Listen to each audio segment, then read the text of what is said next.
Día martes, día de bellas y fuertes, día de compartir el trabajo que elabora nuestra compañera Ailín Trepiano.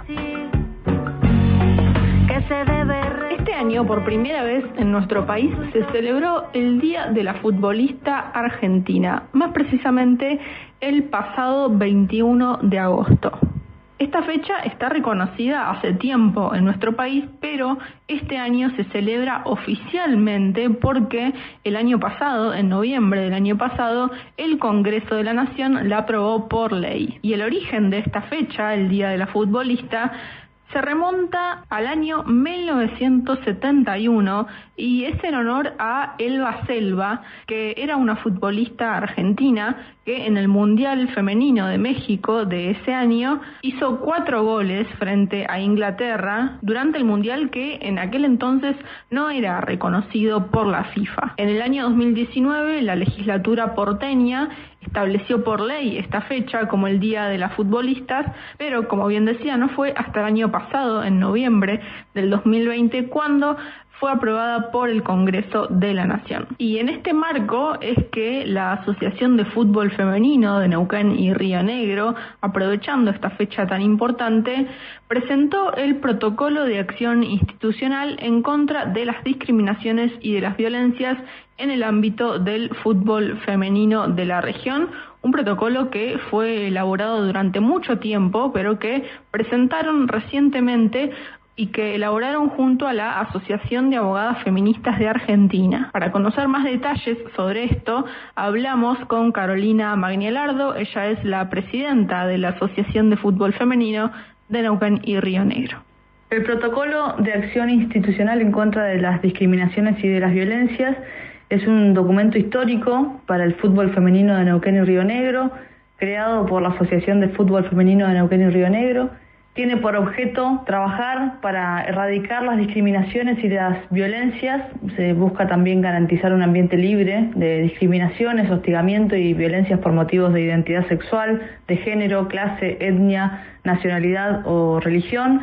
Promueve condiciones de igualdad y equidad y el objetivo es establecer un procedimiento institucional y los principios rectores para prevenir, abordar e intervenir en situaciones de violencia o discriminaciones que afecte a cualquier persona dentro del ámbito del fútbol femenino. Es un trabajo que nos llevó casi un año a nuestra subcomisión de género y que también tuvo participación de distintas referentes a nivel nacional, el caso de Paula Ojeda, que es la abogada del Club Vélez Sarsfield, el primero en tener un protocolo de estas características, quien nos marcó el camino cuando comenzamos a trabajar en esto. También tuvimos el aporte de la psicóloga Vanina Pascheta y también nos encontramos con el gran aporte de la Asociación de Abogadas Feministas de Argentina, ABOFEM, que nos han ayudado a tener este protocolo que es muy importante para no solo para el fútbol femenino, porque eso es algo también que marcamos siempre. Si bien nosotros lo creamos en el ámbito de la Asociación de Fútbol Femenino, nos hemos tomado el tiempo para hacerlo de tal manera que pueda servir a cualquier club, equipo de barrio o institución, incluso de otros deportes,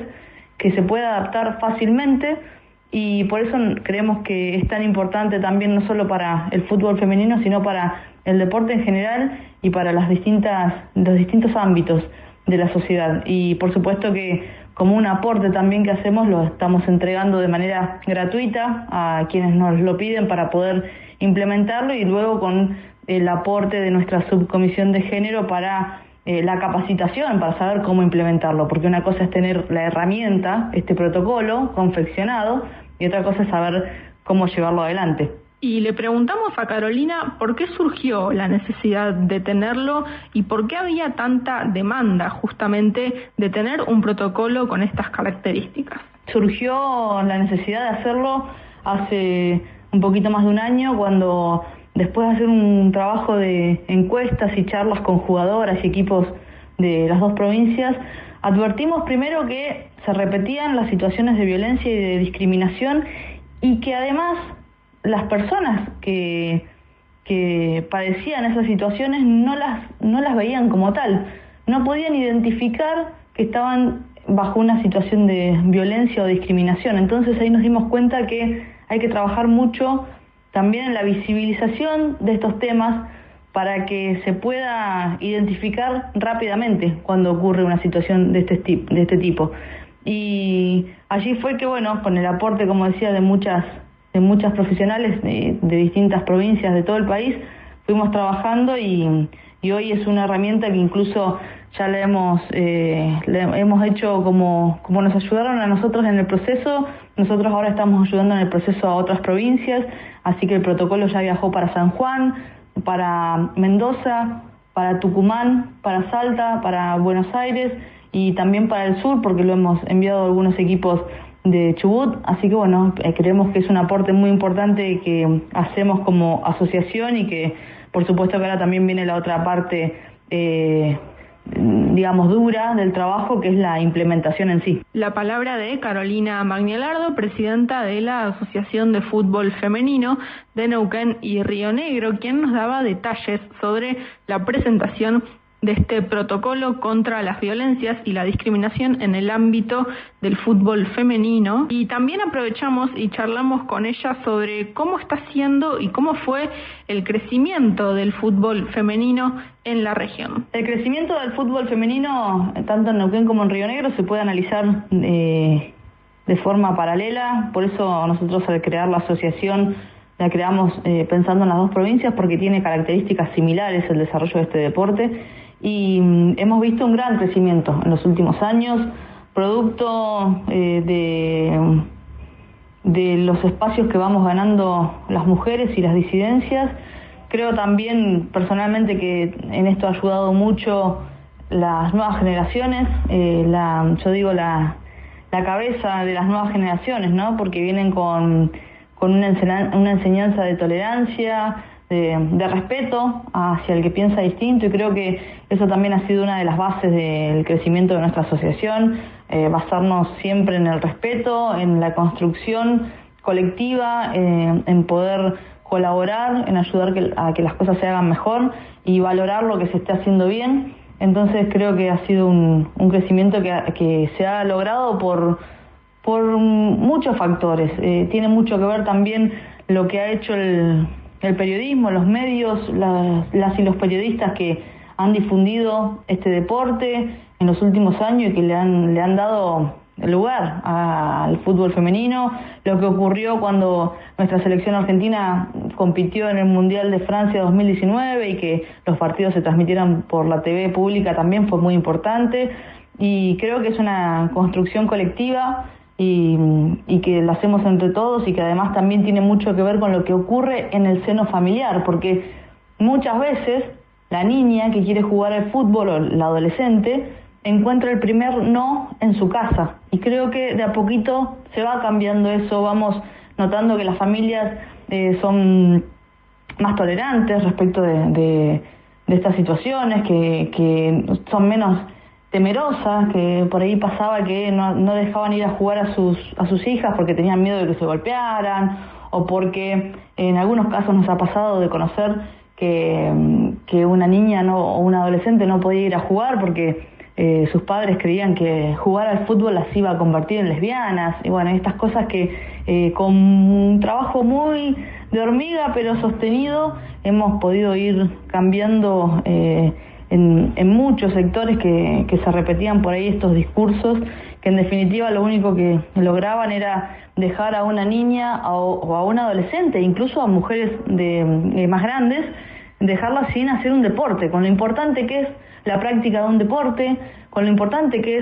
es poder incorporar los valores que te da este deporte, como el fútbol, el compañerismo, la idea del trabajo en equipo, la disciplina, la responsabilidad, ¿no? Con el equipo, con mis compañeras, con el club. Y bueno, creo que es una construcción entre todas, lo que han hecho todas las mujeres del fútbol, que es lo que nosotros siempre decimos. No solamente hablamos de las jugadoras, sino que hablamos de la mujer dentro del fútbol. Entonces hablamos de las jugadoras, de las árbitras, de las dirigentes, de las entrenadoras, de todas las personas que desde su lugar aportan para que este deporte siga creciendo. Y vemos con mucho orgullo, con mucha alegría, que cada vez son más las niñas, adolescentes y mujeres adultas que